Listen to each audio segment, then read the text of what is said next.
ਹਾਂਜੀ, ਸਤਿ ਸ਼੍ਰੀ ਅਕਾਲ ਜੀ ਸਾਰਿਆਂ ਨੂੰ। ਪਹਿਲਾ ਪ੍ਰਸ਼ਨ ਜੀ, ਬਿਨਾਂ ਦੇਰੀ ਕੀਤੇ ਆਧੁਨਿਕ ਸਾਹਿਤ। ਠੀਕ ਹੈ ਜੀ। ਆਧੁਨਿਕ ਸਾਹਿਤ ਦਾ ਜਿਹੜਾ ਸਮਾਂ ਹੈਗਾ ਜੀ 1849 ਤੋਂ ਲੈ ਕੇ 1947 ਤੱਕ ਹੈਗਾ ਵਾ। ਸਾਰਿਆਂ ਨੂੰ ਇਹ ਗੱਲ ਦਾ ਪਤਾ ਹੈ। ਠੀਕ ਹੈ ਜੀ। 1849 ਤੋਂ ਬਾਅਦ ਅੰਗਰੇਜ਼ੀ ਰਾਜ ਸਥਾਪਿਤ ਹੋਣ ਤੋਂ ਬਾਅਦ ਜਾਗਰਤੀ ਕਾਲ ਜਿਹੜਾ ਸ਼ੁਰੂ ਹੋ ਜਾਂਦਾ, ਉੱਥੋਂ ਜਿਹੜਾ ਵਾ ਮਤਲਬ ਕਿ ਆਧੁਨਿਕ ਸਾਹਿਤ ਦੇ ਜਿਹੜੇ ਬੀਜ ਨੇ ਉਹ ਬੋਏ ਗਏ, ਅਤੇ ਜਿਨ੍ਹਾਂ ਨੂੰ ਮਤਲਬ ਕਿ ਫਲ ਜਿਹੜਾ ਹੈਗਾ ਵਾ 1900 ਤੋਂ ਬਾਅਦ, ਜਿਵੇਂ ਕਹਿੰਦੇ 19ਵੀਂ ਸਦੀ ਹੈਗੀ ਹੈ ਜਿਹੜੀ 1930 ਤੱਕ ਦਾ ਜਿਹੜਾ ਇੱਕ ਸਮਾਂ ਹੈਗਾ ਵਾ, ਤਾਂ ਪੂਰੀ ਤਰ੍ਹਾਂ ਨਾਲ ਜਿਹੜਾ ਪੰਜਾਬੀ ਸਾਹਿਤ ਆ ਆਧੁਨਿਕ ਦੇ ਰੰਗ ਦੇ ਵਿੱਚ ਕੀ ਹੈ, ਰੰਗਿਆ ਜਾ ਚੁੱਕਾ ਸੀ। ਅੱਗੇ ਜੀ ਪੰਜਾਬੀ ਸਾਹਿਤ ਹੈ, ਇਹ ਬੜੀ ਵਧੀਆ ਕੋਟੇਸ਼ਨ ਜੀ ਹੈ, ਕੋਟੇਸ਼ਨ ਹੈਗੀ ਆ। ਪੰਜਾਬੀ ਸਾਹਿਤ ਜੋ ਹੈ ਜੋ ਸੋ ਫਕੀਰਾਂ ਗੁਰੂ ਪਿਆਰਿਆਂ ਸੁਰਤੀ ਪੁਰਖਾਂ ਦੇ ਬਚਨ ਹਨ। ਪ੍ਰੋਫੈਸਰ ਪੂਰਨ ਸਿੰਘ ਜੀ ਦਾ ਇਹ ਹੈਗਾ ਬਚਨ। ਖੁੱਲ੍ਹੇ ਲੇਖ ਦੇ ਸ਼ੁਰੂਆਤ ਵਿੱਚ ਉਹਨਾਂ ਨੇ ਮਤਲਬ ਕੀ ਆ ਇਹ ਸ਼ਬਦ ਜਿਹੜੇ ਨੇ ਬੋਲੇ ਹੋਏ ਨੇ। ਅੱਗੇ ਜੀ ਮੁਲਤਾਨੀ ਬੋਲੀ ਦਾ ਤਤਕਰਾ। ਮੁਲਤਾਨੀ ਬੋਲੀ ਦਾ ਤਤਕਰਾ ਜਿਹੜਾ ਵਾ ਉਹ ਬ੍ਰੇਨ ਦੀ ਕਿਰਤ ਹੈਗੀ ਹੈ। ਕਸੇਲ ਦੀ ਬੁੱਕ 'ਚ ਦਿੱਤਾ ਹੋਇਆ ਸੀਗਾ ਅਤੇ ਮੈਂ ਲਿਖ ਲਿਆ, ਮਤਲਬ ਮੈਨੂੰ ਲੱਗਿਆ ਕਿ ਇੰਪੋਰਟੈਂਟ ਹੈਗਾ ਕੁਐਸਚਨ ਇਹ। ਅੱਗੇ ਜੀ ਭਾਈ ਵੀਰ ਸਿੰਘ ਨੂੰ ਬ੍ਰਿਜ ਭਾਸ਼ਾ, ਦੇਖੋ ਸਾਰਿਆਂ ਨੂੰ ਪਤਾ ਹੈਗਾ ਨਾ, ਭਾਈ ਵੀਰ ਸਿੰਘ ਜੀ ਨੇ ਮਤਲਬ ਕਿ ਬ੍ਰਿਜ ਭਾਸ਼ਾ 'ਚ ਨਹੀਂ ਰਚਿਆ ਹੈਗਾ। ਚਰਨ ਸਿੰਘ ਜੀ ਇਹਨਾਂ ਦੇ ਪਿਤਾ ਜਿਹੜੇ ਸੀਗੇ ਉਹ ਬ੍ਰਿਜ ਭਾਸ਼ਾ 'ਚ ਲਿਖਦੇ ਸਨ। ਅਤੇ ਮਤਲਬ ਭਾਈ ਵੀਰ ਸਿੰਘ ਜੀ ਨੂੰ ਪ੍ਰੇਰਿਆ ਕਿਹਨਾਂ ਨੇ ਸੀ ਬ੍ਰਿਜ ਭਾਸ਼ਾ 'ਚ, ਕਿਹਾ ਕਿਹਨਾਂ ਨੇ ਸੀਗਾ, ਮਹੰਤ ਸੀਗੇ, ਪਟਨੇ ਦੇ ਮਹੰਤ ਸੀਗੇ ਮਤਲਬ। ਠੀਕ ਹੈ, ਮਹੰਤ ਸੁਮੇਰ, ਉਹ ਪਿੱਛੇ ਲੁਕਿਆ ਹੋਇਆ ਵਾ। ਮਹੰਤ ਜਿਹੜੇ ਸੀਗੇ ਸੁਮੇਰ ਜੀ ਸੀਗੇ, ਸੁਮੇਰ ਸਿੰਘ। ਠੀਕ ਹੈ ਜੀ। ਇਹਨਾਂ ਨੇ ਮਤਲਬ ਭਾਈ ਵੀਰ ਸਿੰਘ ਨੂੰ ਬ੍ਰਿਜ ਭਾਸ਼ਾ ਦੇ ਵਿੱਚ ਲਿਖਣ ਲਈ ਕਿਹਾ ਸੀ ਕਿ ਜੋ ਭਾਸ਼ਾ ਚੱਲਦੀ ਹੈਗੀ ਤੁਸੀਂ ਉਹਦੇ ਵਿੱਚ ਹੀ ਅਪਣਾਓ, ਤੁਸੀਂ ਜ਼ਿਆਦਾ ਸਫਲ ਹੋਵੋਗੇ। ਅੱਗੇ ਜੀ ਜਪਜੀ ਭਾਸ਼ਾ ਅਤੇ ਛੰਦਾਬੰਦੀ। ਜਪਜੀ ਭਾਸ਼ਾ ਅਤੇ ਛੰਦਾਬੰਦੀ ਮੋਹਨ ਦੀ ਰਚਨਾ ਹੈਗੀ। ਪ੍ਰੋਫੈਸਰ ਮੋਹਨ ਨਹੀਂ, ਇਹ ਹੁਣ ਇਹ ਮੋਹਨ ਹੈਗਾ ਕਿ ਇਹ ਨਹੀਂ ਪਤਾ ਕਿ ਕਿਹੜਾ ਮੋਹਨ ਹੈਗਾ। ਠੀਕ ਹੈ ਜੀ।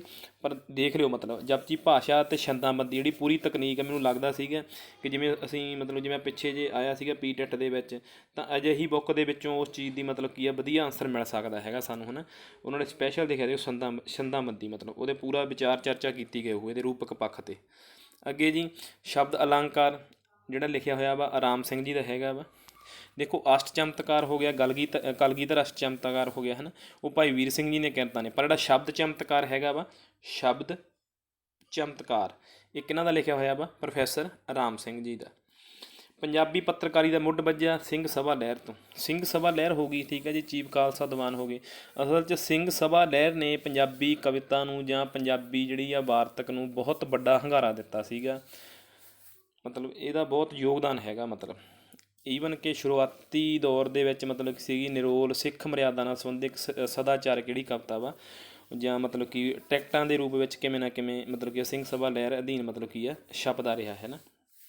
ਅੱਗੇ ਜੀ ਗੁਰੂ ਗ੍ਰੰਥ ਸਾਹਿਬ ਕੁਝ ਭਾਗ ਅਨੁਵਾਦ ਕੀਤਾ ਸੀ ਟਰੰਪ ਨੇ। ਠੀਕ ਹੈ ਜੀ। ਜਰਮਨ ਦੇ ਸੀਗੇ ਇਹ ਰਹਿਣ ਵਾਲੇ ਟਰੰਪ ਜੀ, ਤਾਂ ਇਹਨਾਂ ਨੇ ਮਤਲਬ ਕੀ ਗੁਰੂ ਗ੍ਰੰਥ ਸਾਹਿਬ ਦਾ ਕੁਝ ਭਾਗ ਜਿਹੜਾ ਵਾ ਉਹ ਛਾਪਿਆ ਸੀਗਾ।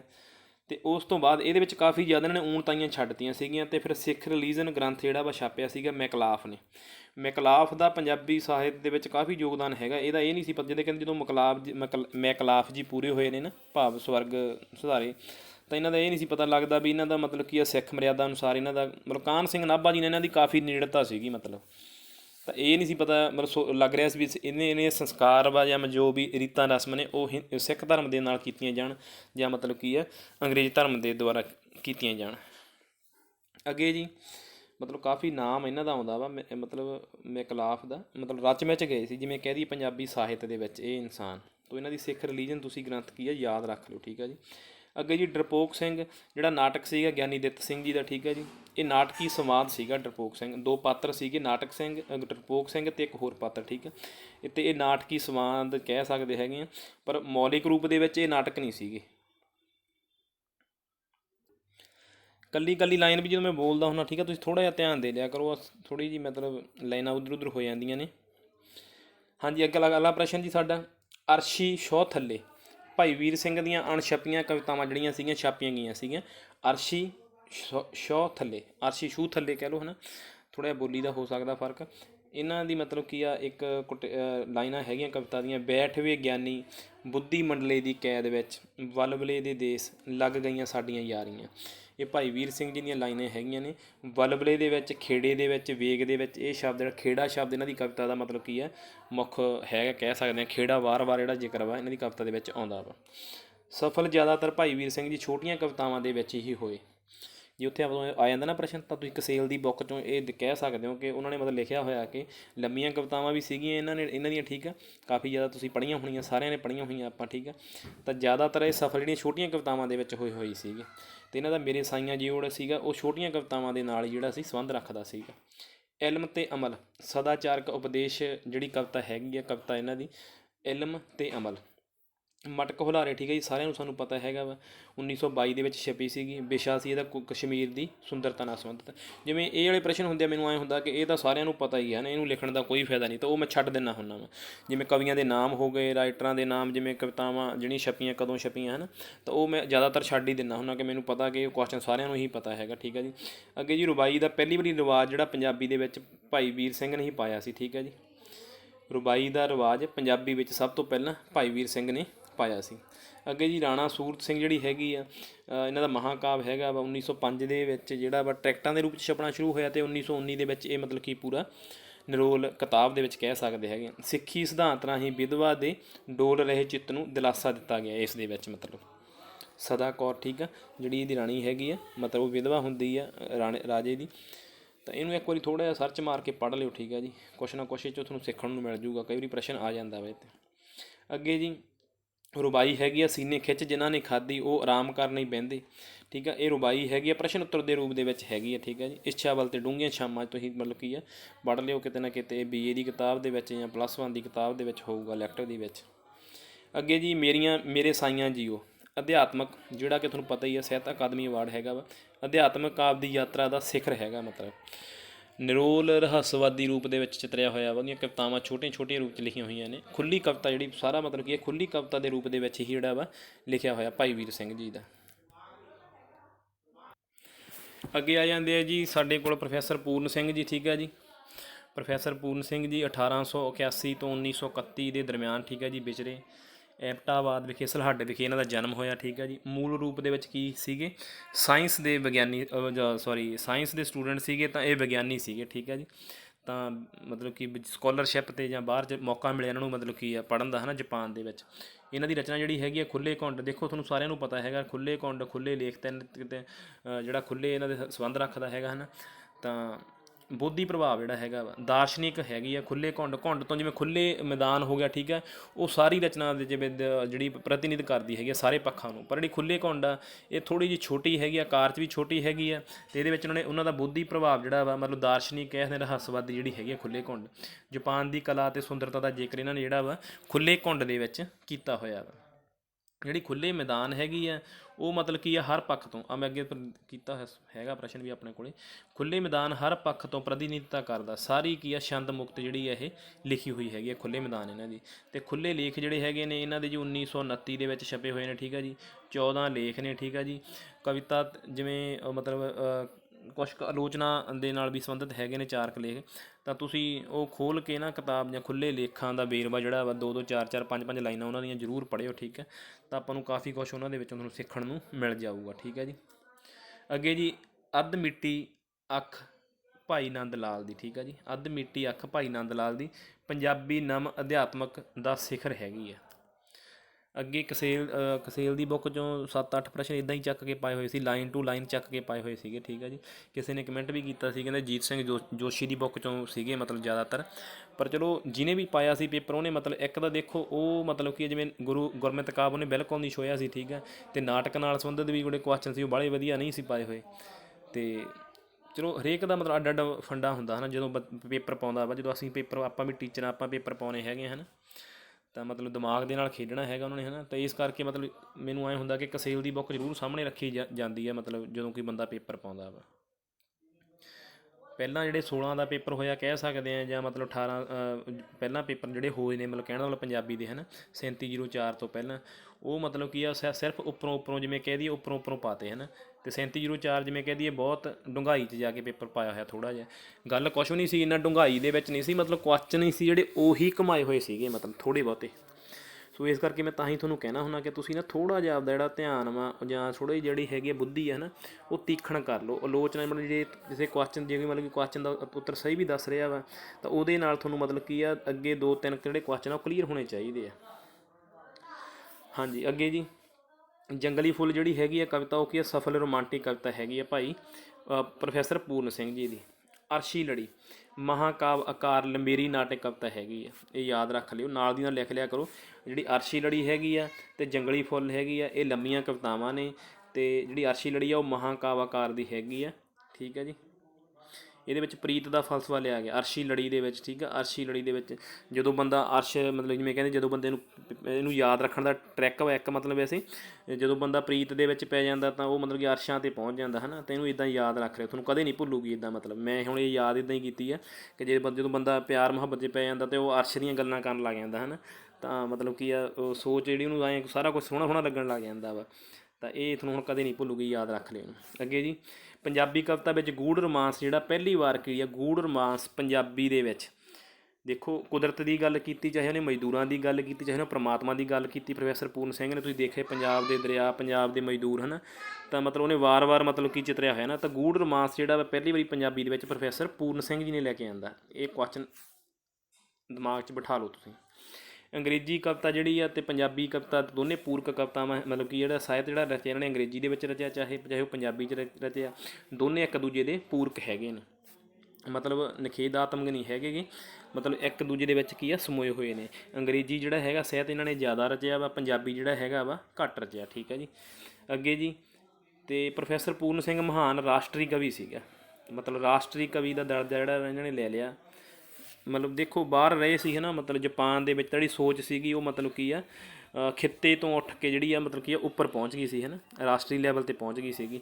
ਇਹਨਾਂ ਦੇ ਸਮੇਂ ਜਿਹੜੇ ਰਵਿੰਦਰਨਾਥ ਟੈਗੋਰ ਜੀ ਸੀਗੇ ਜਾਂ ਅਸ਼ਵ ਘੋਸ਼ ਜੀ ਸੀਗੇ, ਮਤਲਬ ਉਹਨਾਂ ਦੇ ਹਾਣੀ ਸੀਗੇ ਇਹ, ਤਾਂ ਉਹਨਾਂ ਦੇ ਬਰਾਬਰ ਦੀ ਜਿਹੜੀ ਇਹਨੇ ਮਤਲਬ ਰਚਨਾ ਜਿਹੜੀ ਪ੍ਰੋਫੈਸਰ ਪੂਰਨ ਸਿੰਘ ਜੀ ਨੇ ਕੀਤੀ ਹੈਗੀ ਹੈ ਨਾ। ਇਸ ਵਾਰ ਮੈਂ ਥੋੜ੍ਹੇ ਜਿਹਾ ਕ੍ਰੋਸ ਜੇ ਦੂਰ ਲਗਾ ਲਏ ਸੀਗੇ ਹੈ ਨਾ, ਗਾਹ ਨੂੰ ਧਿਆਨ ਰੱਖੂੰਗਾ ਮੈਂ। ਠੀਕ ਹੈ। ਧਨੀ ਰਾਮ ਚਾਤਰੀ ਇੱਕ ਸਾਹਿਤਕ ਸਫ਼ਰ ਰਵਾਇਤੀ ਢੰਗ ਨਾਲ ਸ਼ੁਰੂ ਕੀਤਾ। ਠੀਕ ਹੈ ਜੀ। ਸਾਨੂੰ ਸਾਰਿਆਂ ਨੂੰ ਹੀ ਪਤਾ ਇਹਨਾਂ ਨੇ ਕੀ ਆ ਪਹਿਲਾਂ ਕਿੱਸੇ ਵਗੈਰਾ ਜਿਹੜੇ ਸੀਗੇ ਲਿਖੇ ਸੀਗੇ। ਠੀਕ ਹੈ। ਚੰਦਨਵਾੜੀ ਜਿਹੜੀ ਹੈਗੀ 1931 ਦੇ ਵਿੱਚ ਛਪੀ ਸੀ। ਠੀਕ ਹੈ ਜੀ। ਆਧੁਨਿਕ ਕਵਿਤਾ ਦਾ ਜਿਹੜਾ ਸਾਹਿਤਕ ਦਾ ਸਫ਼ਰ ਜਿਹੜਾ ਵਾ ਆਧੁਨਿਕ ਕਵਿਤਾ ਨਾਲ ਸ਼ੁਰੂ ਕਰਦੇ ਆ, ਉਹ ਚੰਦਨਵਾੜੀ ਤੋਂ ਕਰਦੇ ਆ। 10 ਭਾਗ ਹੈਗੇ ਚੰਦਨਵਾੜੀ ਦੇ। ਠੀਕ ਹੈ ਜੀ। ਇਹਨਾਂ ਦੀ ਕਵਿਤਾ ਦੇ ਹਿੰਦੂ ਰੰਗ ਜਿਹੜਾ ਇਹਨਾਂ ਦੀ ਕਵਿਤਾ ਦੇ ਵਿੱਚ ਜਿਹੜੀ ਆ ਵਿਸ਼ੇਸ਼ ਰੰਗ ਹੈਗਾ ਵਾ, ਖਾਸ ਤੌਰ 'ਤੇ ਰਾਧਾ ਸੰਦੇਸ਼ ਕਵਿਤਾ ਹੈਗੀ ਹੈ ਨਾ, ਤਾਂ ਤੁਸੀਂ ਦੇਖ ਸਕਦੇ ਹੋ ਮਤਲਬ ਹਿੰਦੂ ਮਤ ਦੇ ਨਾਲ ਇਹ ਸੀਗੇ, ਮਤਲਬ ਇਹਨਾਂ ਦਾ ਹਿੰਦੂ ਰੰਗ ਜਿਹੜਾ ਹੈਗਾ ਵਾ, ਮਿਥਿਹਾਸ ਜਿਹੜਾ ਹੈਗਾ ਵਾ ਜ਼ਿਆਦਾ ਇਹਨਾਂ ਦੀ ਕਵਿਤਾ ਦੇ ਵਿੱਚ। ਚਾਤਰਿਕ ਦੀ ਕਵਿਤਾ ਦੇ ਪ੍ਰਤੀਨਿਧ ਜਿਹੜੇ ਕਹਿ ਸਕਦੇ ਹੈਗੇ ਆ ਵੀ ਮੁੱਖ ਜਿਹੜੀ ਪ੍ਰਤੀਨਿਧਤਾ ਕਰਦੇ ਇਹਨਾਂ ਦੀ ਰਚਨਾ ਜਿਹੜੀ ਕਰਦੀ ਹੈਗੀ ਆ, ਉਹ ਪੰਜਾਬੀ ਜੀਵਨ ਦਾ ਪ੍ਰਗਟਾ। ਠੀਕ ਆ ਜੀ। ਕੁਦਰਤੀ ਦਾ ਵਰਣਨ ਵੀ ਮਿਲਦਾ ਵਾ, ਕੌਮੀ ਅਤੇ ਸਰਬ ਸਾਂਝੀ ਜਿਹੜੀ ਮਤਲਬ ਕੀ ਆ ਭਾਵ ਸਾਨੂੰ ਉਹ ਵੀ ਜਿਹੜੀ ਆ ਮਿਲਦੇ ਹੈਗੇ ਨੇ। ਠੀਕ ਆ। ਸਦਾਚਾਰ ਧਰਮ ਸਿੱਖਿਆ ਵੀ ਮਿਲਦੀ ਹੈਗੀ ਆ, ਅਤੇ ਗੁਲਾਮੀ ਵਿਰੁੱਧ ਘਿਰਣਾ ਵੀ ਮਿਲਦੀ ਹੈਗੀ ਆ। ਇਹਨਾਂ ਦੀਆਂ ਕਵਿਤਾਵਾਂ ਤੁਸੀਂ ਨਾ ਇੱਕ ਵਾਰੀ ਪੜ੍ਹ ਲਿਓ। ਠੀਕ ਹੈ। ਜਿਵੇਂ ਮਤਲਬ ਸੂਫੀ ਖਾਨਾ ਹੋ ਗਿਆ, ਜਾਂ ਮਤਲਬ ਕੀ ਆ ਤੁਸੀਂ ਦੇਖੋਗੇ 10ਵੀਂ ਦੇ ਵਿੱਚ ਜਾਂ 9ਵੀਂ ਦੇ ਵਿੱਚ ਇਹਨਾਂ ਦੀਆਂ ਜਿਹੜੀਆਂ ਕਵਿਤਾਵਾਂ ਨੇ 1-2 ਵਾਰੀ ਜ਼ਰੂਰ ਪੜ੍ਹਿਓ। ਠੀਕ ਆ। ਤੁਹਾਨੂੰ ਮਤਲਬ ਕੀ ਆ ਹਰ ਪੱਖ ਦੀ ਪ੍ਰਤੀਨਿਧਤਾ ਕੀਤੀ ਹੈਗੀ ਇਹਨਾਂ ਨੇ। ਛੰਦਬੰਦ ਦੇ ਮਤਲਬ ਛੰਦਾਬੰਦੀ ਦੇ ਮਤਲਬ ਬੜੇ ਮਤਲਬ ਪੰਜਾਬੀ ਬੋਲੀ ਨੇ ਇਹਨਾਂ ਨੇ ਬਹੁਤ ਕੁਛ ਕੀਤਾ ਇਹਨਾਂ ਨੇ ਮਤਲਬ। ਠੀਕ ਆ ਜੀ। ਅਤੇ ਅੱਗੇ ਇਹਨਾਂ ਦੀ ਕਵਿਤਾ ਵਿੱਚ ਸੂਫੀ ਰੰਗ ਵੀ ਮਿਲਦਾ ਹੈਗਾ ਹੈ ਨਾ, ਜਿਵੇਂ ਇਹਨਾਂ ਦਾ ਜਿਹੜਾ ਹੈਗਾ ਸੂਫੀ ਖਾਨਾ ਜਿਹੜੀ ਇਹਨਾਂ ਦੀ ਹੈਗੀ ਆ ਮਤਲਬ ਰਚਨਾ ਜਿਹੜੀ ਹੈਗੀ ਆ ਉਹ ਨਿਰੋਲ ਥੋੜ੍ਹੀ ਜਿਹੀ ਰਹੱਸਵਾਦੀ ਹੈਗੀ ਆ। ਪੁਰਾਤਨ ਰੰਗ ਦੀਆਂ ਕਵਿਤਾਵਾਂ ਜਿਹੜੀਆਂ ਨੇ ਇਹਦੇ ਵਿੱਚ ਰੱਖੀਆਂ ਹੋਈਆਂ ਨੇ ਉਹਨਾਂ ਦੀਆਂ। ਸੂਫੀ ਰੰਗ ਵੀ ਇਹਨਾਂ ਦੇ ਵਿੱਚ ਮਤਲਬ ਕਿ ਸੂਫੀ ਦਾ ਪ੍ਰਭਾਵ ਵੀ ਹੈਗਾ ਨੇ। ਰੂਪਕ ਪੱਖ ਤੋਂ ਉਸ ਦੀ ਕਵਿਤਾ ਛੰਦ ਪ੍ਰਬੰਧ ਪ੍ਰਮਾਣਿਕ ਹੈ, ਮਤਲਬ ਜਿੰਨੇ ਵੀ ਇਹਨਾਂ ਨੇ ਕਿੱਸੇ ਵਗੈਰਾ ਲਿਖੇ ਜਾਂ ਬਾਅਦ 'ਚ ਕਵਿਤਾਵਾਂ ਲਿਖੀਆਂ ਤਾਂ ਉਹ ਛੰਦਬੰਧ ਦੀਆਂ ਖੁੱਲ੍ਹੀ ਕਵਿਤਾ ਇਹਨਾਂ ਨੇ ਬਹੁਤ ਘੱਟ ਜਾਂ ਕਹਿੰਦੇ ਨਾਮ ਮਾਤਰ ਹੀ ਹੈਗੀ ਆ। ਅਤੇ ਇੱਕ ਹੋਰ ਗੱਲ ਜੀ, ਇਹਨਾਂ ਨੇ ਮਹਾਨ ਕੋਸ਼ ਭਾਈ ਕਾਨ੍ਹ ਸਿੰਘ ਨਾਭਾ ਜੀ ਦਾ ਲਿਖਣ ਦੇ ਵਿੱਚ ਜਿਹੜੀ ਆ ਮਦਦ ਵੀ ਪੂਰੀ ਮਦਦ ਕੀਤੀ ਸੀ ਇਹਨਾਂ ਨੇ। ਚੰਦਨਵਾੜੀ ਦਾ ਮੁੱਖ ਬੰਦ ਜਿਹੜਾ ਹੈਗਾ ਉਹ ਭਾਈ ਵੀਰ ਸਿੰਘ ਜੀ ਦਾ ਲਿਖਿਆ ਹੋਇਆ ਵਾ, ਅਤੇ ਸੂਫੀ ਖਾਨਾ ਦਾ ਜਿਹੜਾ ਮੁੱਖ ਬੰਦ ਹੈਗਾ ਵਾ ਉਹ ਹਰਿੰਦਰ ਸਿੰਘ ਰੂਪ ਦਾ ਲਿਖਿਆ ਹੋਇਆ ਵਾ, ਅਤੇ ਈਸਰ ਸਿੰਘ ਮਝੈਰ। ਠੀਕ ਆ। ਸਰਕਾਰ ਦੀ ਸੱਜੀ ਬਾਂਹ ਇਹਨਾਂ ਨੇ ਲਿਖਿਆ ਹੋਇਆ ਵੀ ਸਰਕਾਰ ਦੀ ਸੱਜੀ ਬਾਂਹ ਮੇਰੇ ਈਸਰ ਸਿੰਘ ਮਝੈਲ ਨੂੰ ਸਮਰਪਿਤ ਹੈਗੀ ਜਿਹੜੀ ਸੂਫੀ ਖਾਨਾ ਪੁਸਤਕ ਹੈਗੀ ਇਹਨਾਂ ਦੀ। ਮਤਲਬ ਜਿਹੜੀ ਨਵਾਂ ਜਹਾਨ ਹੈਗੀ ਆ, ਤੁਸੀਂ PDF ਦੇਖ ਸਕਦੇ ਹੋ। ਠੀਕ ਆ। ਨਵਾਂ ਜਹਾਨ ਜਿਹੜੀ ਹੈਗੀ ਆ ਟੈਲੀਗ੍ਰਾਮ ਤੋਂ ਲਾ ਕੇ, ਤਾਂ ਉਹਦੇ ਜਿਹੜੇ ਆ ਮਤਲਬ ਕੀ ਆ ਮੁੱਖ ਬੰਦ ਜਿਹੜਾ ਹੈਗਾ 5-7 ਪੇਜਾਂ ਦਾ, ਉਹ ਤੁਸੀਂ ਜ਼ਰੂਰ ਪੜ੍ਹ ਲਿਓ। ਮਤਲਬ ਨਵਾਂ ਜਹਾਨ ਦਾ ਸਾਈਡ 'ਤੇ ਲਿਖ ਲਿਆ ਕਰੋ ਹੈ ਨਾ, ਜਿਵੇਂ ਮੈਂ ਨਾਲ ਦੀ ਨਾਲ ਬੋਲਦਾ ਹੁੰਦਾ। ਤਾਂ ਉਹ ਨਵਾਂ ਜਹਾਨ ਮਤਲਬ ਆਪਣੇ ਨਵੀਆਂ ਕਵਿਤਾਵਾਂ ਬਾਰੇ ਜਾਂ ਮਤਲਬ ਕਿ ਆਧੁਨਿਕ ਦੌਰ ਬਾਰੇ ਉਹਨਾਂ ਜੋ ਸਰੋਕਾਰ ਉਹਨਾਂ ਦੇ ਮਨ 'ਚ ਆਏ ਹੈ ਨਾ, ਤਾਂ ਉਹਨਾਂ ਨੇ ਉਹਦੇ ਮੂਹਰੇ ਮਤਲਬ ਕੀ ਆ ਦਿੱਤੇ ਹੋਏ ਨੇ। ਠੀਕ ਆ ਜੀ। ਇਸ ਤੋਂ ਇਲਾਵਾ ਧਨੀ ਰਾਮ ਚਾਤਰਕੀ ਨੇ ਕੀ ਸੀਗਾ ਗੁਰਮੁਖੀ ਦਾ ਟਾਈਪ ਸੈੱਟ ਵੀ ਬਣਾਇਆ ਸੀ ਨਾ। ਸੁੰਦਰ ਲਿਖਾਈ ਦੀ ਪੰਜਾਬੀ ਦੀ ਇਹਨਾਂ ਨੇ ਲੀਹ ਤੋਰੀ ਸੀਗੀ। ਮਤਲਬ ਇਹ ਮੁੰਬਈ ਬੰਬੇ ਚਲੇ ਗਏ ਸੀਗੇ, ਅਤੇ ਜਦੋਂ ਉੱਥੋਂ ਬਾਅਦ ਵਿੱਚ ਆਏ 1914 ਦੇ ਵਿੱਚ ਇਹਨਾਂ ਨੇ ਆਪਣੀ ਕੀ ਸੁਦਰਸ਼ਨ ਪ੍ਰਿੰਟ ਵੀ ਲਾਇਆ 1914 ਦੇ ਵਿੱਚ, ਅਤੇ ਇਹਨਾਂ ਨੇ ਕੀ ਪੰਜਾਬੀ ਦਾ ਜਿਹੜਾ ਟਾਈਪ ਸੈੱਟ ਸੀ ਉੱਥੋਂ ਤਿਆਰ ਕਰਕੇ ਲੈ ਕੇ ਆਏ ਸੀ, ਅਤੇ ਮਤਲਬ ਕਿ ਸੁੰਦਰ ਲਿਖਾਈ ਦੀ ਲੀਹ ਇਹਨਾਂ ਨੇ ਤੋਰੀ ਸੀਗੀ। ਮਤਲਬ ਧਨੀ ਰਾਮ ਚਾਤਰਕ ਜੀ ਨੇ ਕਾਫੀ ਯੋਗਦਾਨ ਪਾਇਆ। ਰਾਧਾ ਸੰਦੇਸ਼ ਜਿਹੜੀ ਕਵਿਤਾ ਹੈਗੀ ਹੈ ਇਹ ਮਨੋਵਿਗਿਆਨਿਕ ਰਮਜ ਦੇ ਅਧੀਨ ਆਉਂਦੀ ਹੈਗੀ ਹੈ, ਠੀਕ ਹੈ ਜੀ, ਮਨੋਵਿਗਿਆਨਿਕ ਦੇ ਅਧੀਨ ਲਿਖੀ ਗਈ ਹੈ ਰਾਧਾ ਸੰਦੇਸ਼ ਕਵਿਤਾ ਇਹਨਾਂ ਦੀ। ਸੂਫੀ ਪ੍ਰਭਾਵ ਜਿਹੜਾ ਇਹਨਾਂ ਦਾ ਉਹ ਇਹਨਾਂ ਦੀਆਂ ਗਜ਼ਲਾਂ ਦੇ ਵਿੱਚ ਅਤੇ ਕਾਫੀਆਂ ਦੇ ਵਿੱਚ ਹੀ ਮਿਲਦਾ, ਗੀਤਾਂ ਦੇ ਵਿੱਚ ਸੂਫੀ ਭਾਵ ਜਿਹੜਾ ਵਾ ਨਹੀਂ ਹੈਗਾ। ਤੁਸੀਂ ਸਿਰਫ ਇਸ ਚੀਜ਼ ਨੂੰ ਯਾਦ ਕਰ ਲਿਓ, ਸੂਫੀ ਪ੍ਰਭਾਵ ਗਜ਼ਲਾਂ ਅਤੇ ਕਾਫੀਆਂ ਦੇ ਵਿੱਚ, ਠੀਕ ਹੈ ਜੀ, ਕਿਉਂਕਿ ਗਜ਼ਲ ਅਤੇ ਕਾਫੀ ਕਹਿ ਸਕਦੇ ਹਾਂ, ਕਾਫੀ ਤਾਂ ਚਲੋ ਕਾਵ ਜਿਹੜਾ ਹੈਗਾ ਕਾਵ ਰੂਪ ਹੀ ਮਤਲਬ ਕਿ ਸੂਫੀ ਨਾਲ ਸੰਬੰਧ ਰੱਖਦਾ ਵਾ। ਫਾਰਸੀ ਦੇ ਅਸਲ ਰੂਪ ਵਿੱਚ ਇਹਨਾਂ ਨੇ ਰੁਬਾਈਆਂ ਲਿਖੀਆਂ, ਇਹ ਦੋਨੇ ਗੱਲਾਂ ਨੂੰ ਧਿਆਨ 'ਚ ਰੱਖ ਲਿਓ, ਠੀਕ ਹੈ। ਫਾਰਸੀ ਦੇ ਅਸਲ ਰੂਪ 'ਚ ਇਹਨਾਂ ਨੇ ਇੱਕ ਤਾਂ ਰੁਬਾਈਆਂ ਲਿਖੀਆਂ, ਇੱਕ ਸੂਫੀ ਭਾਵ ਪ੍ਰਗਟ ਕੀਤੇ ਗਜ਼ਲ ਅਤੇ ਕਾਫੀਆਂ ਦੇ ਵਿੱਚ। ਅੱਗੇ ਇਹਨਾਂ ਦੀ ਬੁੱਕ ਹੈਗੀ ਆ ਨੂਰ ਜਹਾਂ ਬਾਦਸ਼ਾਹ ਬੇਗਮ, 1953 ਦੇ ਵਿੱਚ ਇਹ ਗੁਰਮੁਖੀ 'ਚ ਛਪੀ ਸੀਗੀ। ਕਈ ਬੱਚੇ ਨਾ ਮੈਂ ਦੇਖਿਆ ਮਤਲਬ ਕਿ ਸਵਾਲ ਜਵਾਬ ਕਰਦੇ ਹੁੰਦੇ ਨੇ, ਇਹ ਉਰਦੂ ਦੇ ਵਿੱਚ 1944 'ਚ ਛਪੀ ਸੀਗੀ, ਅਤੇ ਗੁਰਮੁਖੀ ਦੇ ਵਿੱਚ ਜਿਹੜੀ ਹੈ ਇਹ 1953 ਦੇ ਵਿੱਚ ਛਪੀ ਸੀਗੀ, ਠੀਕ ਹੈ ਜੀ। ਤਾਂ ਇਹ ਤੁਸੀਂ ਯਾਦ ਰੱਖਣਾ, ਠੀਕ ਹੈ। ਨੂਰ ਜਹਾਂ ਬੇਗਮ ਅਸਲ ਜਿਹੜੀ ਹੈਗੀ ਹੈ ਇਹ ਇੱਕ ਪੁਰਾਤਨ ਧਾਰਮਿਕ ਜਿਵੇਂ ਕਹਿ ਦਈਏ ਸਦਾਚਾਰਕ ਬਿਰਤਾਂਤ ਸੀਗਾ, ਜਿਹਨੂੰ ਇਹਨਾਂ ਨੇ ਮਤਲਬ ਕਿ ਨਵੀਨਤਮ ਜਿਹੜੀ ਆ ਆਪਣੀਆਂ ਲਿਖਣ ਸ਼ੈਲੀ ਦੇ ਵਿੱਚ ਮਤਲਬ ਕੀ ਹੈ ਉਹ ਲੱਥਾ ਕੀਤਾ ਸੀ ਇਹਨਾਂ ਨੇ ਸਿਰਫ। ਸੂਫੀ ਖਾਨਾ 1950 ਦੇ ਵਿੱਚ ਛਪੀ ਸੀ, ਠੀਕ ਹੈ ਜੀ। ਕਵਿਤਾਵਾਂ ਜ਼ਿਆਦਾਤਰ ਪੁਰਾਣੇ ਰੰਗ ਦੀਆਂ ਨੇ, ਤੁਸੀਂ ਖੋਲ੍ਹ ਕੇ ਦੇਖ ਲਓਗੇ, ਡਾਊਨਲੋਡ ਕਰੋਗੇ ਨਾ ਤਾਂ ਸੂਫੀ ਦੀਆਂ ਕਵਿਤਾਵਾਂ ਜਦੋਂ ਪੜ੍ਹੋਗੇ ਤੁਸੀਂ ਮਤਲਬ ਤਾਂ ਉਹ ਤੁਹਾਨੂੰ ਪਤਾ ਲੱਗੂਗਾ ਵੀ ਹਾਂ ਇਹ ਪੁਰਾਤਨ ਰੰਗ ਦੀਆਂ ਹੈਗੀਆਂ ਨੇ। ਜਿਵੇਂ ਪਹਿਲੀ ਕਵਿਤਾ ਜਿਹੜੀ ਆਰਤੀ ਦਿੱਤੀ ਹੋਈ ਹੈ, ਠੀਕ ਹੈ ਜੀ, ਆਰਤੀ ਅਤੇ ਬਸੰਤ ਕਵਿਤਾ, ਇਹਨਾਂ ਦੀ ਬਸੰਤ ਕਵਿਤਾ ਪ੍ਰੋਫੈਸਰ ਮੋਹਨ ਸਿੰਘ ਜੀ ਦੀ ਵੀ ਹੈਗੀ ਹੈ, ਅਤੇ ਧਨੀ ਰਾਮ ਚਾਤਰਕ ਜੀ ਦੀ ਵੀ ਹੈਗੀ ਹੈ, ਅਤੇ ਪ੍ਰੋਫੈਸਰ ਪੂਰਨ ਸਿੰਘ ਜੀ ਦੀ ਵੀ ਹੈਗੀ ਹੈ। ਅਤੇ ਜਿਹੜੀ ਇਹਨਾਂ ਦੀ ਬਸੰਤ ਕਵਿਤਾ ਹੈਗੀ ਆ ਉਹ ਮਤਲਬ ਜੰਗ ਜਿੱਤ ਕੇ ਆਏ ਫੌਜੀ ਨਾਲ ਸੰਬੰਧਿਤ ਹੈਗੀ ਆ, ਮਤਲਬ ਉਹਦੇ ਆਉਣ 'ਤੇ ਜਿਹੜੀ ਖੁਸ਼ੀ ਆ ਉਹ ਪ੍ਰਗਟ ਕੀਤੀ ਗਈ ਆ। ਬੋਲੀ ਹੈ ਪੰਜਾਬੀ ਸਾਡੀ, ਮੈਂ ਕੱਲ੍ਹ ਹੀ ਇੱਕ ਮਤਲਬ ਮੈਡਮ ਨੇ ਕਿਹਾ ਸੀ ਕਿ ਬੋਲਣਾ ਹੈਗਾ ਸਰ, ਥੋੜ੍ਹੀ ਜਿਹੀ ਤਿਆਰ ਕਰ ਲਿਓ ਮਾਤ ਭਾਸ਼ਾ 'ਤੇ 21 ਫਰਵਰੀ ਨੂੰ, ਤਾਂ ਮੈਂ ਕੱਲ੍ਹ ਹੀ ਇਹ ਕੋਟੇਸ਼ਨ ਜਿਹੜੀ ਹੈ ਇਹਨਾਂ ਦੀ ਲਿਖ ਕੇ ਆਂਦੀ ਸੀ ਬਲੈਕ ਬੋਰਡ 'ਤੇ। ਬੋਲੀ ਹੈ ਪੰਜਾਬੀ ਸਾਡੀ, ਇਹੋ ਹੈ ਜਿੰਦ ਜਾਨ ਸਾਡੀ, ਠੀਕ ਹੈ। ਅਤੇ ਕਿੱਕਲੀ ਕਲੀਰ ਦੀ, ਠੀਕ ਹੈ ਜੀ, ਕਿਸੇ ਚਾਚੇ ਦਾ ਜਵਾਈ ਕੋਈ ਮਾਮੇ ਦਾ ਜਵਾਈ, ਤੁਸੀਂ ਕਵਿਤਾ ਪੜ੍ਹੀ ਹੋਣੀ ਇਹਨਾਂ ਦੀ, ਤਾਂ ਇਹ ਵੀ ਜਿਹੜੀ ਹੈ ਸੂਫੀ ਖਾਨੇ ਦੇ ਵਿੱਚ ਹੀ ਹੈਗੀ ਹੈ। ਕਿੱਕਲੀ ਕਲੀਰ ਦੀ ਵਿੱਚ ਮਤਲਬ ਕੀ ਹੈ ਆਜ਼ਾਦੀ ਦੇ ਮਤਲਬ ਭ੍ਰਿਸ਼ਟਾਚਾਰ ਦੇ ਭਾਵ ਜਿਹੜੇ ਨੇ ਉਹ ਪ੍ਰਗਟ ਕੀਤੇ ਗਏ ਨੇ, ਠੀਕ ਹੈ ਜੀ। ਭਗਵਾਨ ਨਾਂ ਦੀ ਕਵਿਤਾ ਦੇ ਵਿੱਚ ਕੀ ਹੈ ਦੇਸ਼ ਵੰਡ ਦੀ ਦਾ ਜ਼ਿਕਰ ਆਉਂਦਾ ਵਾ। ਭਗਵਾਨ ਇਹਨਾਂ ਨੇ ਕ੍ਰਿਸ਼ਨ ਜੀ ਨੂੰ ਕਿਹਾ ਵਾ ਜਦੋਂ ਦੇਸ਼ ਵੰਡ ਹੋਈ ਤਾਂ ਹੈ ਨਾ, ਮਤਲਬ ਜਿਹੜਾ ਉਹਦਾ ਖੂਨੀ ਜਿਹੜਾ ਸੀਗਾ ਮਤਲਬ ਦੌਰ ਸੀਗਾ, ਤਾਂ ਉਹ ਚਿੱਤਰ ਨੂੰ ਇਹਨਾਂ ਨੇ ਬਿਆਨ ਕੀਤਾ ਵਾ, ਅਤੇ ਕ੍ਰਿਸ਼ਨ ਜੀ ਨੂੰ ਕਹਿੰਦੇ ਨੇ ਕਿ ਤੁਸੀਂ ਭਗਵਾਨ ਜੀ ਆਓ ਅਤੇ ਇਸ ਚੀਜ਼ ਨੂੰ ਮਤਲਬ ਕੀ ਆ ਖਤਮ ਕੀਤਾ ਜਾਵੇ। ਅੱਗੇ ਜੀ ਅੰਮ੍ਰਿਤਾ ਪ੍ਰੀਤਮ ਮੇਰਾ ਜੀ ਨਹੀਂ ਸੀ ਕਰਦਾ, ਫਿਰ ਵੀ ਮੈਂ ਲਿਖ ਲਿਆ ਜੀ ਇਹਨਾਂ ਦਾ ਥੋੜ੍ਹਾ ਬਹੁਤਾ। ਅੰਮ੍ਰਿਤਾ ਪ੍ਰੀਤਮ ਜਿਹੜਾ ਜੀ ਜਿਉਂਦਾ ਜੀਵਨ ਤੋਂ ਬਾਕੀ ਸਾਰਿਆਂ ਨੂੰ ਪਤਾ ਹੀ ਹੈ, ਠੀਕ ਹੈ ਜੀ। ਪਹਿਲੇ ਇਹਨਾਂ ਦੇ ਕਾਵਿ ਸੰਗ੍ਰਹਿ ਕਿਹੜੇ ਸੀਗੇ, ਮੈਂ ਜ਼ਿਆਦਾ ਨਹੀਂ ਲਿਆਗਾ, ਉੱਤੋਂ ਮੋਟਾ ਚੱਕਿਆ ਵਾ, ਠੀਕ ਹੈ ਜੀ। ਅੰਮ੍ਰਿਤਾ ਪ੍ਰੀਤਮ ਦਾ ਜਿਉਂਦਾ ਜੀਵਨ, ਪਹਿਲੀਆਂ ਦੋ ਕਵਿਤਾਵਾਂ ਠੰਡੀਆਂ ਕਿਰਨਾਂ ਜਾਂ ਅੰਮ੍ਰਿਤ ਲਹਿਰਾਂ ਸੀਗੀਆਂ, ਠੀਕ ਹੈ ਜੀ। ਉਹ ਨਿਰੋਲ ਕੀ ਆ ਰਵਾਇਤੀ ਢੰਗ ਦੀਆਂ ਸੀਗੀਆਂ, ਆਪਣੇ ਪਿਤਾ ਦੇ ਅਧੀਨ ਲਿਖੀਆਂ ਸੀਗੀਆਂ। ਤਾਂ ਜਿਉਂਦਾ ਜੀਵਨ ਤੋਂ ਇਹਨਾਂ ਦਾ ਥੋੜ੍ਹਾ ਜਿਹੜਾ ਵਾ ਆਧੁਨਿਕ ਮਹਾਂਦਰਾ ਜਿਹੜਾ ਵਾ ਥੋੜ੍ਹਾ ਯਾਨੀ ਆਧੁਨਿਕ ਮਹਾਂਦਰਾ ਜਿਹੜਾ ਮਤਲਬ ਇਹਨਾਂ ਦਾ ਵਾ ਜਿਉਂਦਾ ਜੀਵਨ ਤੋਂ ਸ਼ੁਰੂ ਹੁੰਦਾ 1943 ਦੇ ਵਿੱਚ, ਠੀਕ ਹੈ ਜੀ। ਇਹ ਵੀ ਕਸੇਲ ਦੀ ਬੁੱਕ ਤੋਂ ਦੇ ਵਿੱਚ ਹੀ ਪ੍ਰਸ਼ਨ ਹੈਗਾ ਉਹ, ਤਾਂ ਹੀ ਹੁਣ ਮੈਂ ਮਿਕਸ ਪਰ ਇਸ ਕਸੇਲ ਦੀ ਬੁੱਕ ਵਾਲੀ ਪ੍ਰਸ਼ਨ ਮੈਂ ਚੱਕੇ ਹੋਏ ਨੇ ਜੀ। ਮਤਲਬ ਆਧੁਨਿਕ ਮਹਾਂਦਰਾ ਜਿਉਂਦਾ ਜੀਵਨ ਤੋਂ ਅੰਮ੍ਰਿਤਾ ਪ੍ਰੀਤਮ ਦਾ, ਠੀਕ ਹੈ ਜੀ। ਨਵੀਂ ਦੁਨੀਆ ਰਸਾਲਾ 1938 ਦੇ ਵਿੱਚ ਲਾਹੌਰ ਤੋਂ ਸ਼ੁਰੂ ਕੀਤਾ ਸੀਗਾ, ਅਤੇ ਨਾਗਮਣੀ ਜਿਹੜਾ ਇਹਨਾਂ ਨੇ ਸ਼ੁਰੂ ਕੀਤਾ ਸੀਗਾ 1966 ਦੇ ਵਿੱਚ, ਠੀਕ ਹੈ ਜੀ। ਯਾਦ ਰੱਖ ਲਓ 2 ਰਸਾਲੇ ਇਹਨਾਂ ਨੇ ਜਿਹੜੇ ਆ ਚਲਾਏ ਸੀਗੇ। ਜਿਹੜਾ ਪ੍ਰੀਤ ਫਲਸਫਾ ਹੈਗਾ ਜੀ ਇਹਨਾਂ ਦਾ ਮਤਲਬ ਕੀ ਆ, ਇਹਨਾਂ ਨੇ ਅੰਮ੍ਰਿਤਾ ਪ੍ਰੀਤਮ ਨੇ ਗੁਰਬਖਸ਼ ਸਿੰਘ ਪ੍ਰੀਤਲੜੀ ਤੋਂ ਲਿਆ ਸੀਗਾ। ਸਮਾਜਵਾਦੀ ਜਿਹੜਾ ਸੀ ਝੁਕਾਅ ਸੀਗਾ ਇਹਨਾਂ ਦੀ ਵਾਰਤਕ ਪੜ੍ਹ ਕੇ ਮਤਲਬ ਕਿ ਥੋੜ੍ਹਾ ਜਿਹਾ ਅੰਮ੍ਰਿਤਾ ਪ੍ਰੀਤਮ ਉੱਧਰ ਝੁਕ ਗਈ ਸੀ, ਠੀਕ ਹੈ ਜੀ। ਇਹਨਾਂ ਦੀ ਕਾਵਿ ਰਚਨਾ ਜਿਹੜੀ ਅੰਮ੍ਰਿਤਾ ਪ੍ਰੀਤਮ ਦੀ ਹੈਗੀ, ਦੇਖੋ ਉਸ ਸਮੇਂ ਦੇ ਉੱਪਰ ਨਾ ਮਤਲਬ ਕੀ ਆ ਅੰਮ੍ਰਿਤਾ ਪ੍ਰੀਤਮ ਪਹਿਲੀ ਕਵਿੱਤਰੀ ਬਣ ਗਈ ਹੈ ਨਾ। ਇੱਕ ਸੀਗੇ ਮਤਲਬ ਕੀ ਆ ਮੈਨੂੰ ਯਾਦ ਹੈਗਾ ਪ੍ਰਭਜੋਤ ਕੌਰ ਜੀ ਸੀਗੇ, ਉਹ ਵੀ ਲਿਖਦੇ ਹੁੰਦੇ ਸੀਗੇ। ਇੱਕ ਭੁਪਿੰਦਰ ਕੁਛ ਇੱਦਾਂ ਨਾਂ ਆਉਂਦਾ, ਮਤਲਬ ਉਹਨਾਂ ਦਾ ਜ਼ਿਆਦਾ ਨਹੀਂ ਨਾਂ, ਕਹਿਣ ਦਾ ਮਤਲਬ ਕਿ ਇਹਨਾਂ ਦੀ ਅੰਮ੍ਰਿਤਾ ਪ੍ਰੀਤਮ ਦੀ ਹਾਣੀ ਸੀਗੀ ਪ੍ਰਭਜੋਤ ਕੌਰ, ਪਰ ਨਿਰੋਲ ਰੂਪ ਦੇ ਵਿੱਚ ਕੀ ਆ ਉੱਭਰ ਕੇ ਇਹੀ ਸਾਹਮਣੇ ਆਏ ਸੀਗੇ। ਇਹਨਾਂ ਦੀ ਕਾਵਿ ਰਚਨਾ ਦਾ ਕੇਂਦਰੀ ਨੁਕਤਾ ਜਿਹੜਾ ਵਾ ਉਹ ਇਸਤਰੀ ਪੀੜ ਦਾ ਬਿਰਤਾਂਤ ਹੈਗਾ ਵੀ। ਇਹਨਾਂ ਨੇ ਆਪਣੀਆਂ ਰਚਨਾਵਾਂ ਦੇ ਵਿੱਚ ਕਹਿ ਲਓ ਜਾਂ ਨਾਵਲਾਂ ਦੇ ਵਿੱਚ ਕਹਿ ਲਓ ਤਾਂ ਇਸਤਰੀ ਪੀੜ ਨੂੰ ਮਤਲਬ ਕੀ ਆ ਕਾਫੀ ਢੰਗ ਨਾਲ ਮਤਲਬ ਕੀ ਆ ਕੀਤਾ ਹੈਗਾ ਵਾ, ਚਿਤਰਿਆ ਹੈਗਾ ਜਾਂ ਬਿਰਤਾਂਤ ਦੇ ਵਿੱਚ ਲਿਖਿਆ ਹੈਗਾ ਵਾ। 3704 'ਚ ਕੁਐਸਚਨ ਆਇਆ ਸੀਗਾ ਮਤਲਬ ਇਸਤਰੀ ਪੀੜ ਨਾਲ ਸੰਬੰਧਿਤ ਕੁਛ ਇੱਦਾਂ ਪ੍ਰਸ਼ਨ ਸੀਗਾ, ਅਤੇ ਇਹਨਾਂ ਨੇ ਅੰਮ੍ਰਿਤਾ ਪ੍ਰੀਤਮ ਵੀ ਪਾਤਾ ਸੀ, ਦਲੀਪ ਕੌਰ ਟਿਵਾਣਾ ਵੀ ਪਾਤਾ ਸੀ, ਅਤੇ ਅਜੀਤ ਕੌਰ ਵੀ ਪਾਤਾ ਸੀਗਾ। ਕਈ ਵਾਰੀ ਅਜਿਹੇ ਪ੍ਰਸ਼ਨ ਜਿਹੜੇ ਹੈਗੇ ਹੁੰਦੇ ਨੇ ਉਹ ਮਤਲਬ ਕੀ ਆ ਔਖਾ ਹੋ ਜਾਂਦਾ ਕਿ ਉਹਨੇ ਸਹੀ ਕਿਹੜਾ ਕਰਨਾ ਹੈ ਨਾ, ਆਪਾਂ ਕਿਹੜਾ ਸਹੀ ਲਾਇਆ ਉਹ ਗੱਲ ਵੱਖਰੀ ਹੈ, ਜਿਵੇਂ ਹੁਣ ਇੱਕ ਵਾਰੀ ਡੀਪੀ ਦਾ ਪੇਪਰ ਹੋਇਆ ਸੀ, ਡੀਪੀਆਂ ਦਾ ਮੈਨੂੰ 2017-16 ਦੇ ਵਿੱਚ ਹੋਇਆ ਸੀ। ਉਹਨਾਂ ਨੇ ਪਤਾ ਸੀਗਾ ਭੁੱਖੇ ਸ਼ੇਰ ਵਾਂਗੂ ਖਾਣਾ ਅਤੇ ਭੁੱਖੇ ਸ਼ੇਰ ਵਾਂਗੂ ਪੈਣਾ। ਦੇਖੋ ਨੋ ਡਾਊਟ ਕਿ ਦੋਨੇ ਗੱਲਾਂ ਭੁੱਖੇ ਸ਼ੇਰ ਵਾਂਗੂ ਖਾਣਾ ਜਾਂ ਮਤਲਬ ਪੈਣਾ। ਹੁਣ ਇਹਦੇ ਵਿੱਚ ਹੁਣ ਦੇਖੋ ਹਰੇਕ ਉਪਭਾਸ਼ਾ ਦਾ ਆਪਣੀ ਲੈ ਹੁੰਦੀ ਹੈ ਨਾ, ਅਤੇ ਉਹ ਹੁਣ ਉਹਨਾਂ ਨੇ ਕਿਹੜਾ ਸਹੀ ਕਰਨਾ, ਏ ਸਹੀ ਕਰਨਾ ਕਿ ਬੀ ਸਹੀ ਕਰਨਾ, ਉੱਥੇ ਤੁਹਾਡੀ ਨੌਲੇਜ ਜਿਹੜੀ ਉਹ ਜਵਾਬ ਦੇ ਜਾਂਦੀ ਹੈ। ਠੀਕ ਹੈ ਜੀ। ਅਤੇ ਮੈਂ ਉਹ ਪ੍ਰਸ਼ਨ ਦੇਖ ਕੇ ਹੈਰਾਨ ਸੀ। ਮੈਂ ਕਿਹਾ ਯਾਰ ਇਹ ਪਾਉਣ ਵਾਲੇ ਨੇ ਕਿਵੇਂ ਪਾਇਆ ਹੈ ਨਾ ਪ੍ਰਸ਼ਨ। ਵੈਸੇ ਭੁੱਖੇ ਸ਼ੇਰ ਵਾਂਗੂ ਖਾਣਾ ਸਹੀ ਹੁੰਦਾ ਵਾ, ਪਰ ਭੁੱਖੇ ਸ਼ੇਰ ਵਾਂਗੂ ਪੈਣਾ ਅਸੀਂ ਇਹ ਵੀ ਬੋਲ ਦਿੰਦੇ ਹਾਂ ਹੈ ਨਾ। ਇੱਦਾਂ ਮਤਲਬ ਕਿ ਔਖਾ ਇੱਦਾਂ ਹੀ ਇਹ 3704 'ਚ ਪ੍ਰਸ਼ਨ ਆਇਆ ਸੀਗਾ ਵੀ ਕਿਹਨੇ ਇਸਤਰੀ ਪੀੜ ਨੂੰ ਚਿਤਰਿਆ ਹੈਗਾ ਵਾ, ਅਤੇ ਨਾ ਤਿੰਨੇ ਹੀ ਪਾਤੇ ਉਹਨਾਂ ਨੇ। ਸੌਰੀ ਜੀ ਮੈਂ ਪ੍ਰਸ਼ਨ ਛੱਡ ਗਿਆ, ਗੱਲਾਂ ਗੱਲਾਂ ਦੇ ਵਿੱਚ ਨਾ ਮੈਂ ਪ੍ਰਸ਼ਨ ਛੱਡ ਗਿਆ ਆਪਾਂ ਉੱਪਰਲੇ। ਇਹਦੇ ਅਸਲ 3 ਪੜਾਅ ਜਾਂ 4 ਪੜਾਅ ਮੰਨੇ ਗਏ ਆ। ਠੀਕ ਹੈ ਜੀ। ਕਈਆਂ ਨੇ 3 ਮੰਨ ਲਏ ਨੇ, ਜਿਵੇਂ ਕਸੇਲ ਦੀ ਬੁੱਕ 'ਚ ਇਹਨਾਂ ਨੇ ਮਤਲਬ ਮੇਰੇ ਹਿਸਾਬ ਨਾਲ 3 ਹੀ ਮੰਨੇ ਹੋਏ ਨੇ। ਠੀਕ ਆ। 1935 ਤੋਂ 39 ਦਾ ਠੰਡੀਆਂ ਕਿਰਨਾਂ ਹੋ ਗਿਆ, ਅੰਮ੍ਰਿਤ ਲਹਿਰਾਂ ਹੋ ਗਿਆ, ਜਦੋਂ ਮਤਲਬ ਕਿ ਰਵਾਇਤੀ ਰੰਗ ਦੀ ਕਵਿਤਾ ਲਿਖਦੀ ਸੀ। ਠੀਕ ਹੈ ਜੀ। ਸਦਾਚਾਰਕ ਕਵਿਤਾਵਾਂ ਲਿਖਦੀ ਸੀਗੀ। ਅਤੇ ਦੂਜਾ ਪੜਾਅ ਜਿਹੜਾ ਇਹਨਾਂ ਦਾ 1939 ਤੋਂ 47। ਠੀਕ ਆ ਜੀ। ਨਿੱਜੀ ਪੀੜ ਤੋਂ ਲੋਕ ਪੀੜ ਵੱਲ ਹੋ ਗਏ। ਠੀਕ ਆ। ਰੋਮਾਂਸਵਾਦੀ ਪ੍ਰਗਤੀਵਾਦੀ ਜਿਹੜਾ ਮਤਲਬ ਕੀ ਆ ਕਿਹਾ ਜਾਂਦਾ ਵਾ, ਪ੍ਰੋਫੈਸਰ ਮੋਹਨ ਸਿੰਘ ਅਤੇ ਅੰਮ੍ਰਿਤਾ ਪ੍ਰੀਤਮ ਨੇ ਨਾਲ ਨਾਲ ਲਿਖਿਆ, ਪਰ ਅੰਮ੍ਰਿਤਾ ਪ੍ਰੀਤਮ ਨੇ ਮਤਲਬ ਕਿ ਪ੍ਰੋਫੈਸਰ ਮੋਹਨ ਸਿੰਘ ਨੂੰ ਪਛਾੜ ਕੇ ਰੱਖਤਾ ਸੀ। ਠੀਕ ਹੈ ਜੀ। ਅਤੇ ਇਹਨਾਂ ਦਾ ਦੂਜਾ ਰਵਾਇਤ ਜਿਹੜਾ ਸੀਗਾ, ਦੂਜਾ ਦੌਰ, ਪਹਿਲਾ ਦੌਰ ਰਵਾਇਤੀ, ਦੂਜੇ ਦੌਰ ਦੇ ਵਿੱਚ ਪ੍ਰਗਤੀਵਾਦੀ ਹੋ ਜਾਂਦੇ ਸੀਗੇ।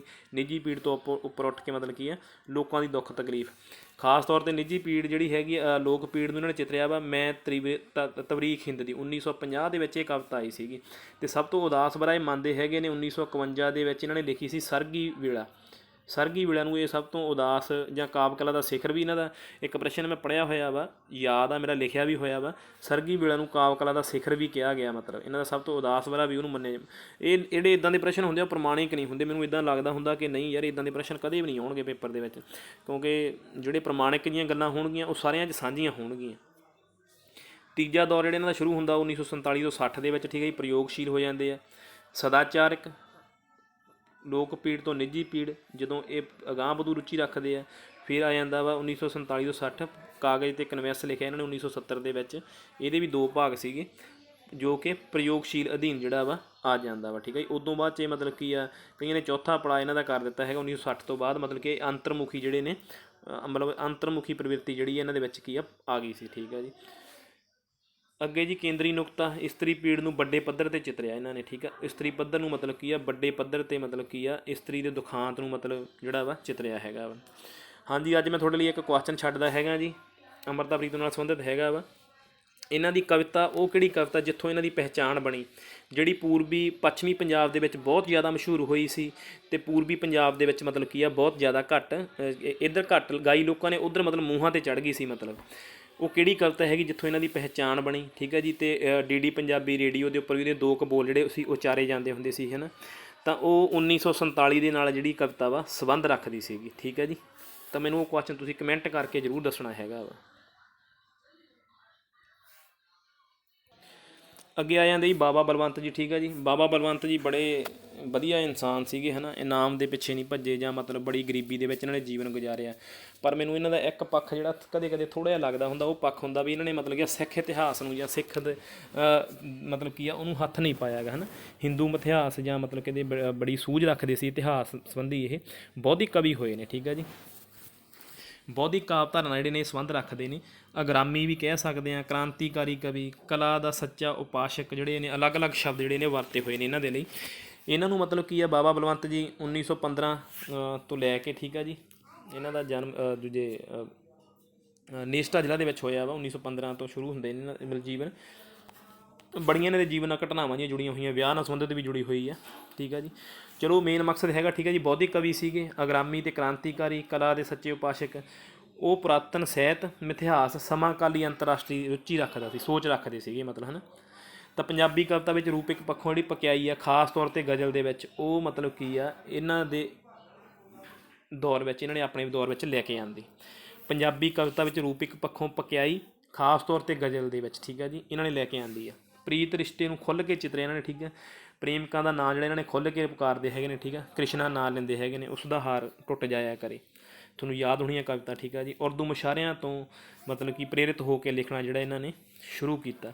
ਪਹਿਲਾ ਮਹਾਨਾਚ, ਇਹਨਾਂ ਨੇ ਨਾਂ ਮਤਲਬ ਕਿ ਸ਼ਿਵਜੀ ਦੇ ਨਾਚ 'ਤੇ ਹੀ ਕਿਸੇ ਸਟੇਜ 'ਤੇ ਦੇਖਣ ਗਏ ਸੀ, ਠੀਕ ਹੈ ਜੀ। ਇਹਨਾਂ ਦੇ ਕੋਈ ਚਿੱਤਰਕਾਰ ਜੀ ਸੀਗੇ, ਇਹਨਾਂ ਦੀ ਜਿਹੜੀ ਦੋਸਤੀ ਸੀ ਇਹਨਾਂ ਦੀ, ਹੁਣ ਮੇਰੇ ਨਾਂ ਨਹੀਂ ਯਾਦ ਹੈਗੇ, ਪੂਰੀ ਤਰ੍ਹਾਂ ਨਾਲ ਆਪਣਾ ਘਟਨਾਵਾਂ ਯਾਦ ਨੇ, ਤਾਂ ਉਹ ਇੰਨੇ ਵਧੀਆ ਢੰਗ ਨਾਲ ਨੱਚੇ ਸੀਗੇ। ਤਾਂ ਇਹਨਾਂ ਨੇ ਆਪਣੀ ਕਵਿਤਾ ਦਾ ਨਾਂ ਜਿਹੜਾ ਵਾ ਮਹਾਂ ਨਾਚ ਰੱਖ ਦਿੱਤਾ ਸੀ 1941 ਦੇ ਵਿੱਚ ਛਪਿਆ ਸੀ। ਠੀਕ ਹੈ ਜੀ।